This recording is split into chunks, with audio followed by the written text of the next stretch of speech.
najjemnejšie novorodenca umiete, keď mu postupne utriete hornú a dolnú časť tela. Ak je to možné, postavte sa k vaničke tak, aby ste ju mali vo výške pása, najmenej si pritom namáhate chrbát. Všetko si pripravte vopred. Skontrolujte teplotu vody vnútornou stranou zápestia alebo kúpeľovým teplomerom. Dieťa pevne držte, nikdy ho zo žiadneho dôvodu nenechajte samotné. Nechajte mu plienku, zabáľte ho do čistého suchého uteráka a ponechajte mu hlavu odkrytú, ale podopretú. Jemne utrite oči 2 kúskami vaty od koreňa nosu k vonkajším kútikom. Potom si dieťa pridržte pri boku tak, aby podopretú hlavu malo nad vaničkou. Do pokožky na hlave jemne vmasírujte malé množstvo detského umývacieho prípravku. Hlavičku opláchnite a jemne osušte. Teraz mu zložte plienku.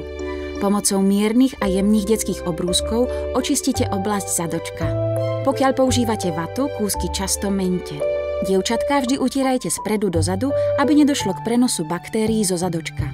Jemne ho osušte a nechajte ho chvíľu bez plienky, pokiaľ je to možné.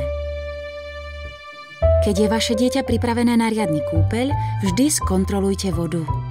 Použite jemný umývací prípravok, napríklad Johnson's Baby kúpeľ na celé telo aj vlásky. Dieťa držte v podpazuší tak, aby ste mu pred laktím podopierali hlavičku. Presvedčte sa, že je vo vaničke dosť vody, aby bolo dieťa ponorené po ramená.